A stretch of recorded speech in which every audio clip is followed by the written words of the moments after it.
അർദ്ധനാരീശ്വരൻ. കേട്ടതില്ലേ അർദ്ധനാരീശ്വരൻ? ശിവന്റെ പാതി, പാർവതിയുടെ പാതി. അയ്യോ തെറ്റിപ്പോയി. അർദ്ധനാരീശ്വരനെ കാണിക്കാൻ പഴയ കാലങ്ങളിൽ നമ്മുടെ വീടുകളിൽ വന്നിരുന്ന ബാലനമയും ബാലമംഗളവും നമ്മളെ ഒരു തത്വം പഠിപ്പിക്കാൻ ഒരു ചിത്രം വരയ്ക്കുമ്പോൾ ഇങ്ങനെയല്ലേ പറ്റുള്ളൂ. അതിനുവേണ്ടി ചില പോസ്റ്ററുകളിലോ ചില കലണ്ടറുകളിലോ ചില സീരിയലുകളിലോ വ്യത്യസ്തങ്ങളായ വർണ്ണം ചായങ്ങൾ ചേർത്ത് ശിവനെയും പാർവതിയെയും ഉണ്ടാക്കിയപ്പോൾ നമ്മൾ വിചാരിച്ചു ശിവനെ അറക്കവാട് ഉപയോഗിച്ച് പകുതി പൊളിച്ച് പാർവതിയെയും പൊളിച്ച് ഫെവിക്കോൾ വെച്ച് ഒട്ടിച്ചു, അങ്ങനെ അർദ്ധനാരീശ്വരൻ എന്ന്. അല്ല അല്ല അല്ല.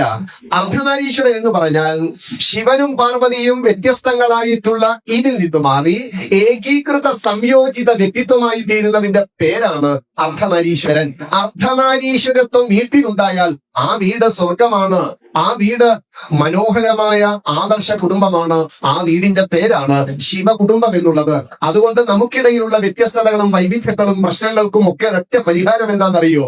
ശിവകുടുംബത്തെ വർത്തമാനകാലത്തിൽ നമ്മുടെ രണ്ടുപേരുടെയും അഭിപ്രായ സമന്വയമാക്കി മാറ്റാൻ കഴിയുന്നിടത്താണ് ഈ മിടുക്ക് നിലനിൽക്കുന്നത്. അതുകൊണ്ട് നമ്മൾ നമ്മുടെ വീടുകളിൽ ശിവകുടുംബത്തിന്റെ മനോഹരമായ ഈ ഒരു ജീവിത രീതിയെ, പെരുമാറ്റ രീതിയെ കൊണ്ടുവരണം. ഇതാ ശിവകുടുംബം.